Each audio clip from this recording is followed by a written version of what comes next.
حضرت عثمان بن عفان رضی اللہ عنہ نے ان کے پاس جا کر پوچھا کہ بھائی یہ کنواں ہمارے لیے بیچ دیں.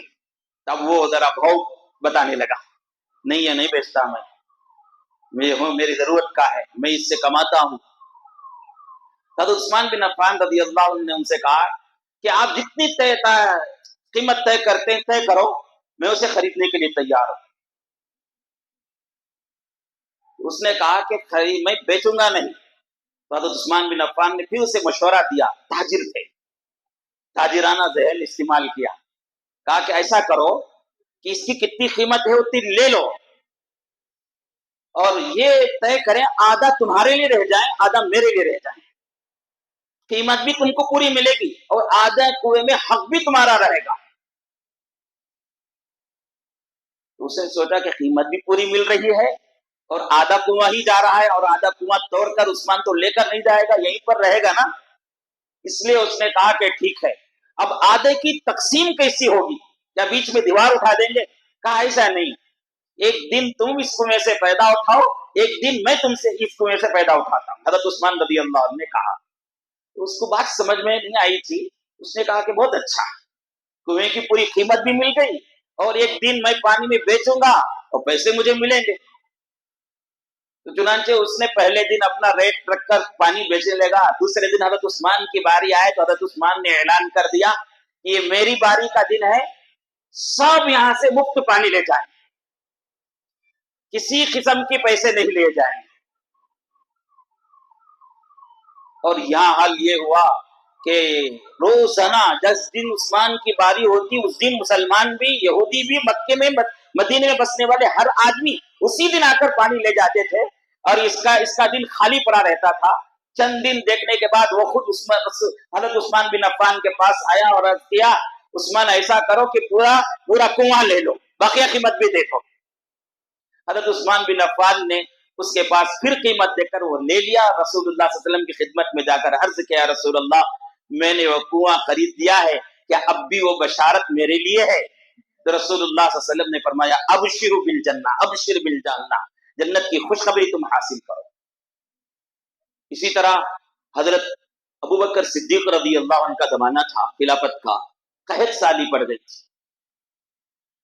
قحط سالی کا مطلب سمجھتے ہیں, چیزیں بہت مہنگے ہو گئی تھی, پیداوار نہیں ہو رہا تھا, غلہ بہت مہنگا ہو گیا تھا, بارش برسنا ختم ہو گیا تھا, زمین سے غلہ اگنا ختم ہو گیا تھا, تو باہر سے منگانا پڑتا تھا. کیونکہ حضرت عثمان بن عفان رضی اللہ عنہ کا بڑا کاروبار تھا, آپ نے باہر سے بہت زیادہ گندم گیہوں منگائے, موٹے موٹے بہت منگائے. مدینے کے تاجر لوگ حضرت عثمان بن عفان کے پاس آئے اور کر عرض کیا, عثمان آپ جتنی قیمت میں خریدے ہیں اس کے ڈبل قیمت میں یہ غلہ ہمیں دے دو. آپ 10 لاکھ میں خریدے ہیں تو 20 لاکھ میں ہمیں دے دو. حضرت عثمان بن عفان نے کہا نہیں, اور زیادہ چاہیے. دوسرے تاجر نے کہا کہ ڈبل میں ٹربل میں دے دو, آپ جتنا خریدیں اس کا 3 حصہ زیادہ دیں گے. کسی نے کہا 14 حصہ زیادہ دیں گے. عثمان بن عفان نے کہا نہیں, اس سے بھی زیادہ لینے کے لیے تیار ہے, اس سے بھی زیادہ لینے کے لیے تیار ہے. یہ خریدار ایسا ہے میرے پاس جو اس سے زیادہ میں خریدنے کے لیے تیار ہے. تو ریٹ بڑھتے بڑھتے 5 6 7 تک گئے. اس کے بعد لوگوں نے کہا کہ عثمان پورے تاجر مدینے کے یہی موجود ہیں, مدینے کے سارے تاجر یہی موجود ہیں, کون خریدار ایسا ہے جو تمہارے سامنے ہمارے سے زیادہ قیمت دینے کے لیے تیار ہے؟ تو حضرت عثمان بن عفان رضی اللہ عنہ نے کہا, میرا پروردگار رب العالمین ہے, 1 کا 10 دینے کے لیے تیار ہے, 1 کا 10 دینے کے لیے تیار ہے. میرے رب سے میں نے یہ فروخت کر دیا ہے اور اس کی قیمت اللہ کے پاس جنت میں لے لوں گا. پورا غلہ مدینے کے غریبوں میں تقسیم کر دیا. تبوک کا موقع تھا, جنگ تبوک کا موقع تھا. رومی لوگ بڑے طاقتور تھے, بہت قوت والے تھے, بڑا لشکر تھا ان کے پاس. تقریباً 1.5 لاکھ کا لشکر لے کر مسلمانوں پر حملہ کرنے کا ارادہ کیا. رسول اللہ صلی اللہ علیہ وسلم نے اس وقت صحابہ سے مشورہ کر کے 30,000 کا لشکر جمع کیا. آدمی تو جمع ہو گئے، اب ہتھیار چاہیے تھا، سواری چاہیے تھے. اس لیے رسول اللہ صلی اللہ علیہ وسلم نے مسجد نبوی میں چندے کا اعلان کیا. یہ چندے کا اعلان کرنا میرے نبی کی سنت ہے. لوگ چاہے کتنا بھی بیزار ہو جائیں، ہم جو مانگتے ہیں اپنی ذات کے لیے کبھی کسی کے پاس مانگے نہیں. اللہ کے لیے، اللہ کے بندوں کے لیے مانگنے میں چاہے جتنے بھی ضرورت پڑ جائے ہم مانگتے رہیں. یہ نبی کی سنت ہے. رسول اللہ صلی اللہ علیہ وسلم نے اعلان فرمایا، معمول سے ہٹ کر. دوسرے غزووں میں اعلان ہوتا تھا کہ لشکر میں جانا ہے، جو جو تیار ہیں آ جاؤ. صحابہ میں سے کوئی آتا اور کسی کو کوئی مصروفیت ہوتی تو انکار کر دیتے، رک جاتے. اور رسول اللہ صلی اللہ علیہ وسلم غزوے میں نکلتے وقت یہ چالاکی بھی استعمال کرتے تھے. اگر جانا ہوتا دائیں جانب تو آپ فرماتے بائیں جانب جانا ہے. جگہ کا مقام کا نام نہیں بتاتے تھے. یہ بھی لڑائی کے ایک جیتنے کے اصولوں میں سے ایک اصول تھا کہ دشمن کو ہمارا حال معلوم نہ ہو. اس دائیں راستے سیدھے راستے سے جانا ہے تو بائیں راستے کا اعلان فرماتے، پھر اچانک سب کو لے کر نکل جاتے تھے. ایک داؤ ہوتا تھا. لیکن اس کے سلسلے میں آپ نے فرما دیا تھا سب کو نکلنا ہے. نفیر عام کہتے ہیں اس کو، نفیر عام، سب کو نکلنا ہے. اور آپ نے سیدھے سیدھے بتا دیا تھا راستہ بھی یہ راستے سے نکلنا ہے. اور تیسرا آپ نے یہ اعلان کیا تھا کہ جو بھی اس میں شریک ہوگا میں اسے جنت کی ضمانت دیتا ہوں. تیسری واقعے میں حضرت ابوبکر صدیق گئے تھے، گھر کا سارا سامان جھاڑ کر لے آئے تھے. حضرت عمر گئے تھے، آدھا سامان لے کر آئے تھے. اس طرح مسجد نبوی میں کھڑے ہو کر سیدنا حضرت عثمان بن عفان رضی اللہ عنہ کے سامنے بھی اعلان ہوا تو حضرت عثمان رضی اللہ عنہ نے اٹھے اور عرض کیا، رسول اللہ 100 اونٹ میرے لیے، میرے طرف سے. تو پھر رسول اللہ صلی اللہ علیہ وسلم نے پھر اعلان کیا اور چاہیے. پھر حضرت عثمان ہی اٹھے اور کہا کہ اور 100 اونٹ میں دینے کے لیے تیار ہوں، پورے ساز و سامان کے ساتھ. پھر رسول اللہ صلی اللہ علیہ وسلم نے اور چاہیے. پھر حضرت عثمان بن عفان رضی اللہ عنہ نے اٹھا اور کہا کہ اور 100 اونٹ میرے طرف سے. رسول اللہ صلی اللہ علیہ وسلم نے فرمایا اور چاہیے. ضرورت تھی اس وقت کیونکہ 1.5 لاکھ کا مجموعہ لشکر تھا اور ہر ایک ہتھیار سے لیس تھا، اور یہاں صرف 30,000 ہتھیار بھی پوری طرح سے موجود نہیں تھے. اس لیے رسول اللہ صلی اللہ علیہ وسلم نے اور بھی چاہیے. تو حضرت عثمان بن عفان گھر گئے. 1,000 دینار سونے کا ہوتا ہے، 1,000 دینار لائے اور رسول اللہ صلی اللہ علیہ وسلم کی جھولی میں ڈال دیا. رسول اللہ صلی اللہ علیہ وسلم منبر میں یہ کھڑے ہو کر اعلان فرما رہے تھے. اس منبر سے اترا اور عثمان کا ہاتھ پکڑ کر کیا کہا سنیے. آج کے قوم کے مالدار بھی اس کے مستحق ہو سکتے ہیں. رسول اللہ صلی اللہ علیہ وسلم نے جو فرمایا، آپ نے فرمایا ما ذر عثمان ما عمل بعده اليوم ما عمل بعد هذا اليوم. عثمان تم سے اللہ میں اتنا خوش ہوا ہے، آج اتنا خوش ہوا ہے، آج کے بعد تمہارے کسی عمل کا حساب نہیں ہوگا.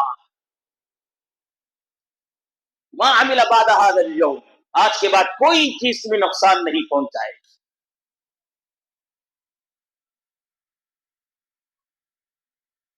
سیدنا عثمان رضی اللہ عنہ کے مقام و مرتبہ اور بھی بہت بڑا ہوا ہے.